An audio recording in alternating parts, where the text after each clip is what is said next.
రాబోయి చందమామ. మమ్మల్ని చూసి కుమిలిపోతూ ఉంటుంది. అలాంటి ఏడుపు మనకు అవసరమా అత్తయ్య?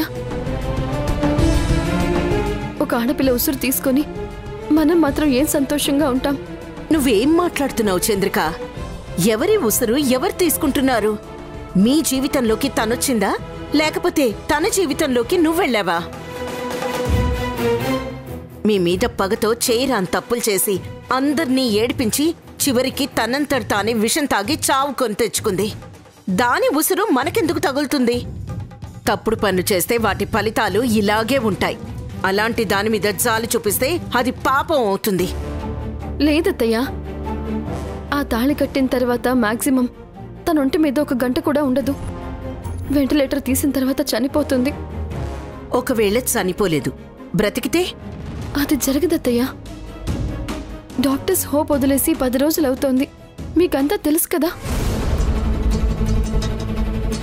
ఇప్పటికే మా కాపురం మీద ఎవరి చూపు పడిందో చాలా కష్టాలు పడ్డామత్తయ్యా. ఇప్పుడు ఆ రుద్రాణి ఆత్మఘోష మాకు అవసరమంటారా? 5 నిమిషాల్లో గాల్లో కలిసిపోయే ప్రాణానికి ఒక చిన్న సంతృప్తినివ్వడం నాకు న్యాయంగా అనిపించింది అత్తయ్య. చూడు చంద్రిక, నువ్వేం చెప్పినా నాకు మాత్రం నువ్వు చేస్తుంది కరెక్ట్ కాదు అనిపిస్తోంది. అత్తయ్య, కొంచెం మానవత్వంతో ఆలోచించండి. ఏంటి మానవత్వం? అక్కడికి నీకొక్కదానికే మానవత్వం ఉందా? ఇంకెవరికి మానవత్వం లేదా? మానవత్వం ఉంటే డబ్బివ్వు, లేదంటే సుఖంగా బతకడానికి ఏది అవసరమో అదివ్వు. అంతేగాని తాళిచ్చేస్తావా? నీలాగే అతి మంచితనానికి పోయి అడిగిందలా ఇస్తానని మాట ఇచ్చిన బలిచక్రవర్తి పాతాళానికి తొక్కేయబడ్డాడు. ఏదైనా హద్దుల్లో ఉండాలి. అది మానవత్వం కావచ్చు, ఇంకేమైనా కావచ్చు. మీకు అర్థం కావడం లేదత్తయ్య. ఆడపిల్ల కన్నీళ్లు, ఆ శాపం, ఆ ఘోష తరతరాలు వెంటాడుతూనే ఉంటుంది. చివరికి పిల్లల జీవితాల మీద ఎఫెక్ట్ చూపిస్తుంది అత్తయ్య.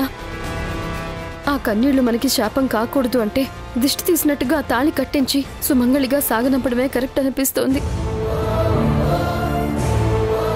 తన ఆత్మకు కూడా శాంతి కలుగుతుంది అత్తయ్య. మన కుటుంబం పరువు మర్యాదలు పోతాయి. ఆ పరిస్థితి మనకి రాదత్తయ్య, నాది గ్యారెంటీ. ప్లీజ్ ఒప్పుకోండి అత్తయ్య. నాకు తెలీదమ్మా. మీ జీవితం మీ ఇష్టం, మీకు నచ్చినట్టు చేసుకోండి. నన్ను మాత్రం ఏం అడగద్దు.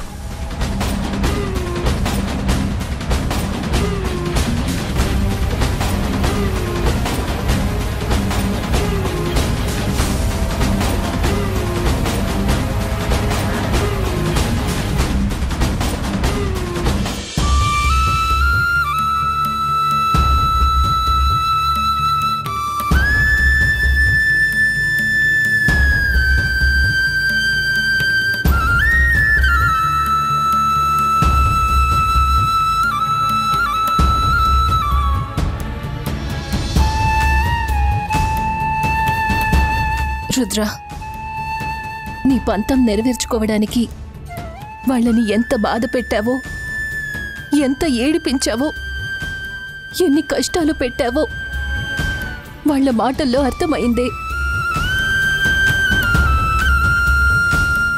నిజానికి నువ్వు చేసిన పనికి నేను కూడా నిన్ను ద్వేషించాలి. కానీ నీ ప్రాణ స్నేహితురాలిగా ఆ పని చేయలేను. ఎందుకంటే నా స్నేహధర్మం నాకు గుర్తొస్తుంది. నిజంగా చంద్రిక, భరత్లు ఎంతో గొప్పవాళ్లు కాబట్టి నువ్వెన్ని తప్పులు చేసినా నీ మీద కనికరం చూపించారు. ఎంతో ఉన్నతమైన వ్యక్తిత్వం కల మనుషులు కాబట్టి నీ మెడలో తాళి కట్టడానికి భరత్ గారిని ఒప్పించగలిగాను రుద్ర. భరత్ గారు నిన్ను పెళ్లి చేసుకోవడానికి ఓకే అన్నారు. సుమంగళిగా బొట్టు, కాటుక, పువ్వులతో నువ్వు కోరుకున్నట్లుగానే నిన్ను సాగనంపుతాను. నీ ఆత్మకి శాంతి దొరుకుతుంది రుద్ర.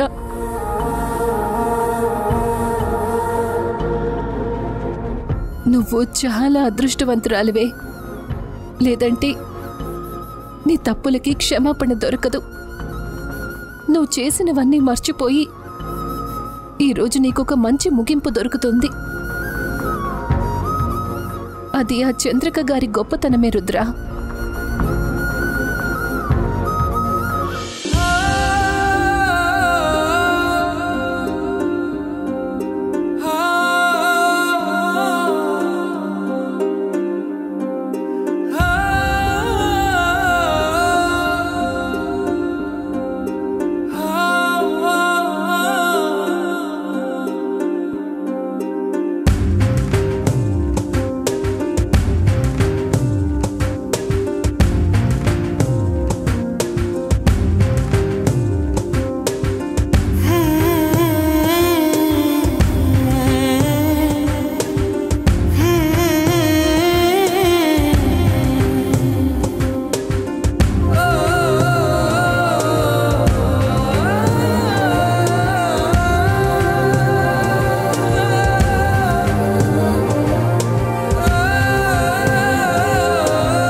వెంటిలేటర్ తీయాలి అంటున్నారండి. తాళి కట్టేంత వరకు టైం ఇవ్వమని అడిగాను. మీరు వస్తే. చంద్రిక, నువ్వు చేస్తుంది ఎంతవరకు కరెక్టో ఒక్కసారి ఆలోచించుకో. నేను తాళి కట్టడం కరెక్ట్ కాదు. నువ్వు రుద్రాని ఆత్మకి శాంతి దక్కాలనుకుంటున్నావు. కానీ నాకు మాత్రం తప్పు చేశాననే ఫీలింగ్ జీవితాంతం వెంటాడుతుందేమో అనిపిస్తుంది. ఏంటండి మీరు అంతా మాట్లాడి ఒప్పించిన తర్వాత కూడా మళ్ళీ మొదటికొస్తున్నారు? నేనేం చేసినా ఆలోచించే చేస్తాను అని మీకు తెలుసు కదా. అన్ని విధాలా ఆలోచించిన తర్వాతనే నేను ఈ నిర్ణయం తీసుకున్నాను. దయచేసి మీరు మళ్ళీ మొదలు పెట్టకండి.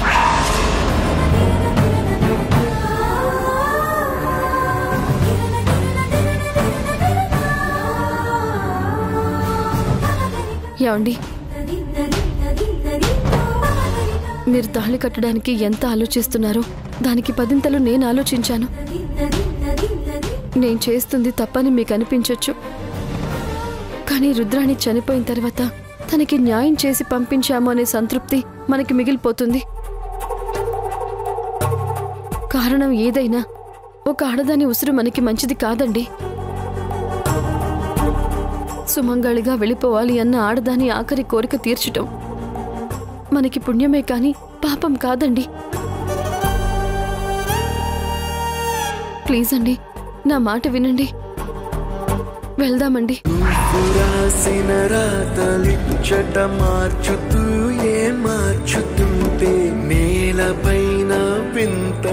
రండి. కన్నుతో చూడరా ఈశ్వరా పరమేశ్వరా, చూడరా ఎటు చూడరా, మసకబారిన కంటి పాపకి ముసుగు తీసే వెలుగులాగా, కాలమడిగిన కఠిన ప్రశ్నకు బదులు ఎదురవ్వరా ఈశ్వరా పరమేశ్వరా, చూడరా చూడరా ఈశ్వరా పరమేశ్వరా, చూడరా ఇటు చూడరా.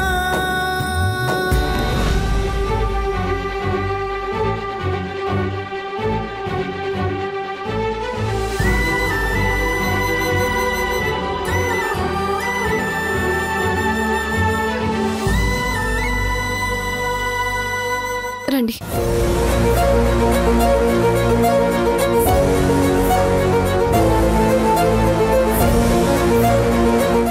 వచ్చారా? మీ గురించి వెయిట్ చేస్తున్నామండి. మీరు తాళి కట్టి తనకి పుణ్యలోకాలు ప్రసాదించండి భరత్ గారు. ఏమండి, ఇదిగోండి. అరే ఏంటిదంతా? పూలదండలు ఎందుకు ఇప్పుడు? పర్వాలేదండి, వేయండి. ఏంటి చంద్రిక? వేయమంటున్నాను కదా. తీసుకోండి. రండి భరత్ గారు.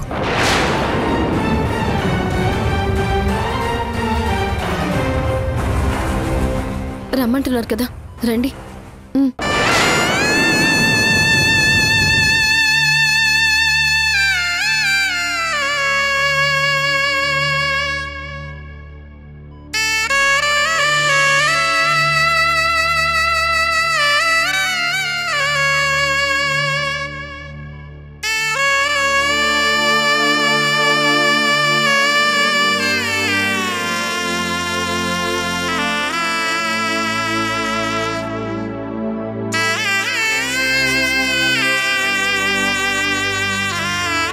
చంద్రిక గారు, ఆ తాళివ్వండి. ఎవ్వరికి ఇవ్వని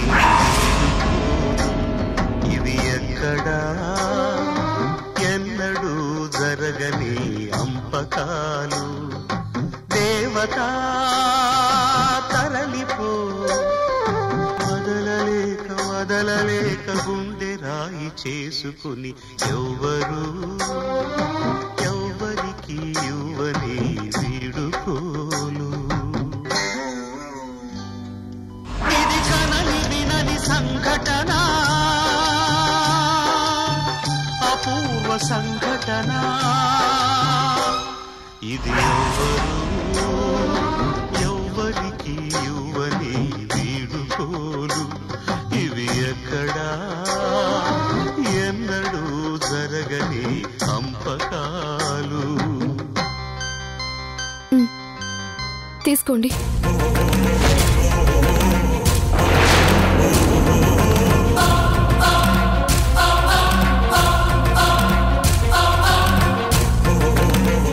ప్లీజ్ తీసుకోమంటున్నాను కదా, తీసుకోండి. తనకి కట్టండి.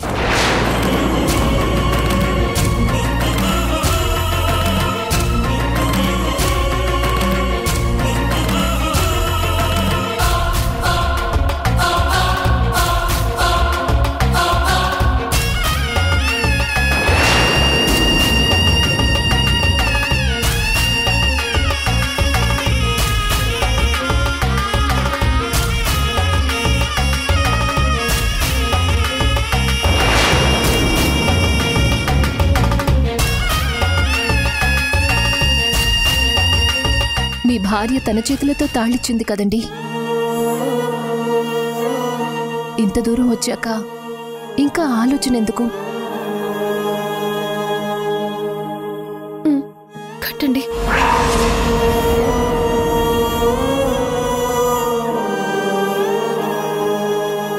కట్టండి భరత్ గారు. మీ రుణం ఎప్పటికీ తీర్చుకోలేమండి.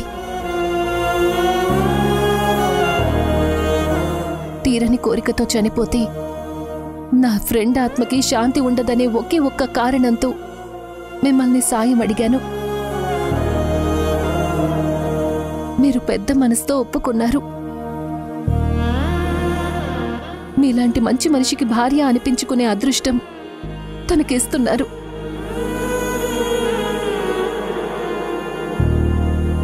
మీ భార్యగా దాని స్థానం ఈ లోకంలో కొన్ని క్షణాలే. కానీ ఆ సంతృప్తి దానికి శాశ్వతంగా మిగిలిపోతుంది.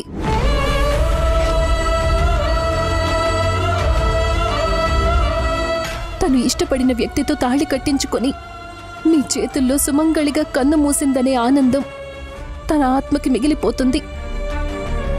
కట్టండి భరత్ గారు, కట్టండి.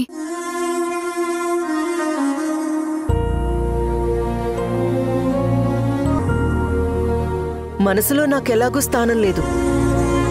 కనీసం ఇప్పుడైనా బలవంతంగానైనా ఒక్క చిరునవ్వు నవ్వచ్చు కదా.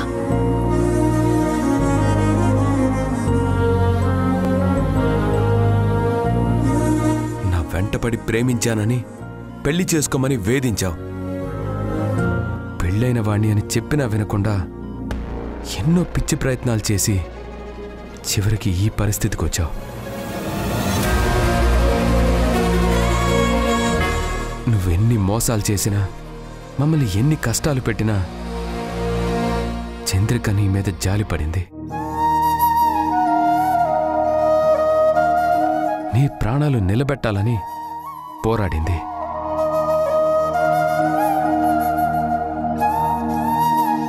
చివరికి సుమంగళిగా కన్ను మూయాలనే నీ కోరిక నెరవేర్చాలని నాకు ఇష్టం లేకపోయినా నీకోసం నన్నే కన్ఫ్యూజ్ చేసి ఈ తాళి కట్టిస్తోంది.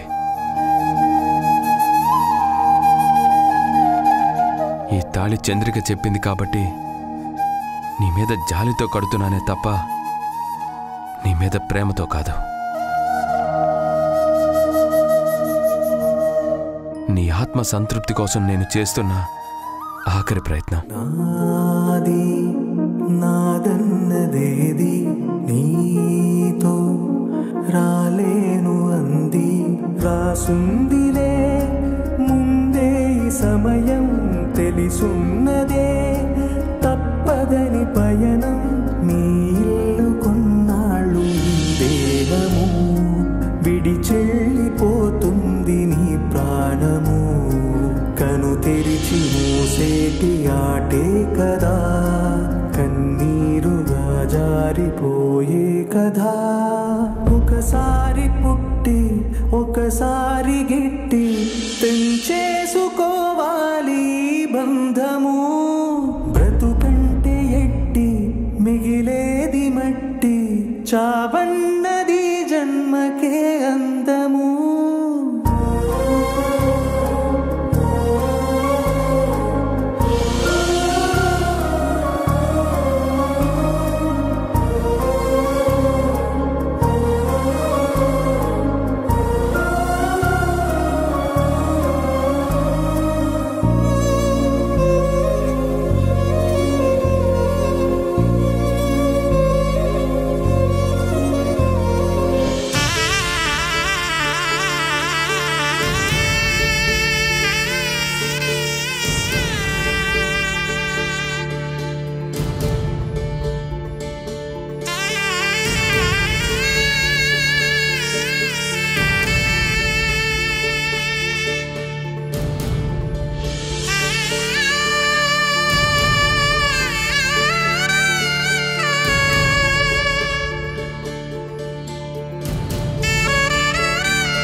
చాలా థ్యాంక్స్ డాక్టర్ గారు, మాకు పర్మిషన్ ఇచ్చారు.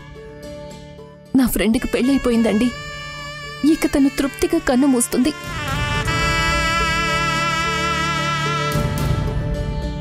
రుద్ర, ఇప్పుడు నువ్వు భరత్ గారికి భార్యవి.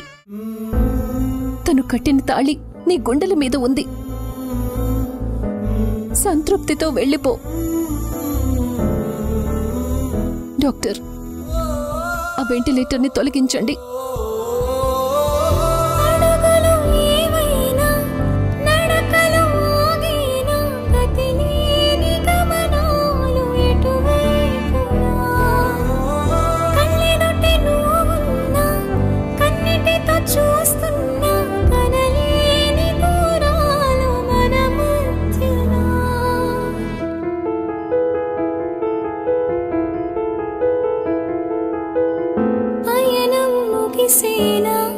ప్రాణానికి సెలవేనా నీ ప్రేమ ఈ జన్మకి ఓ గురుతేనా.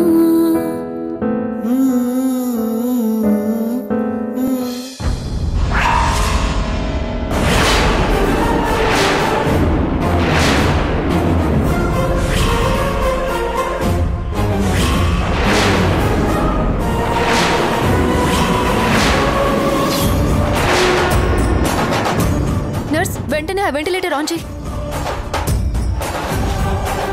రుద్రాణి, మీరంతా కాస్త బయటికి వెళ్ళండి. ప్లీజ్ వెళ్ళండి మేడం, వెళ్ళండి. ప్లీజ్ వెళ్ళండి మేడం.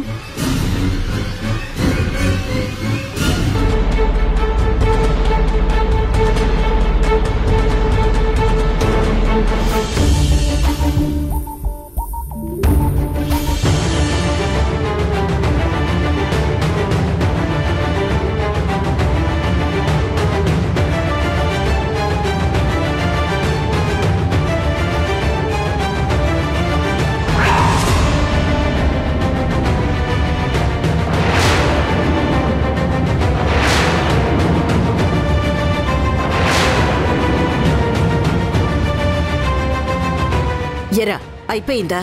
దాని మెళ్ళో తాళి కట్టేశావా? వీళ్ళిద్దరూ కలిసి మీ ఇద్దరికి పెళ్లి చేస్తారా?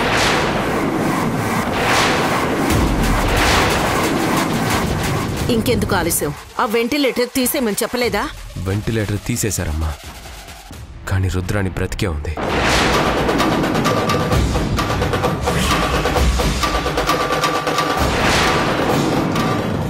లేచి ఊపిరి తీసుకుందమ్మా. ఏంట్రా నువ్వు చెప్పేది నిజమా? చంద్రిక, వీడు చెప్తుంది నిజమేనా? ఆ రుద్రాణి బతికిందా? అవునత్తయ్య.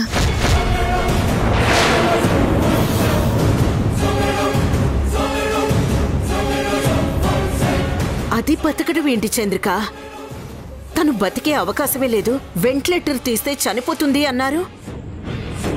అంటే ఈ 10 రోజుల నుంచి డ్రామా ఆడారా?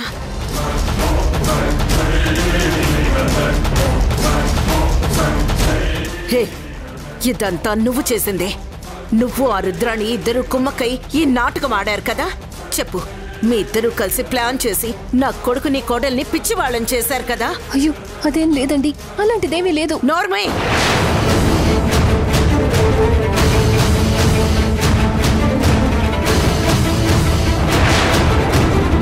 వద్దు వద్దు అంటుంటే నా మాట వినకుండా ఆ రుద్రాణి మెళ్ళో తాళి కట్టావు. నీ పెళ్ళాం దగ్గరుండి దాని మెళ్ళో తాళి కట్టించింది. ఇప్పుడు అది లేచి కూర్చుంది. మన గొయ్యి మనమే తవ్వుకున్నట్టయింది. అలాంటిదేమీ లేదత్తయ్యా.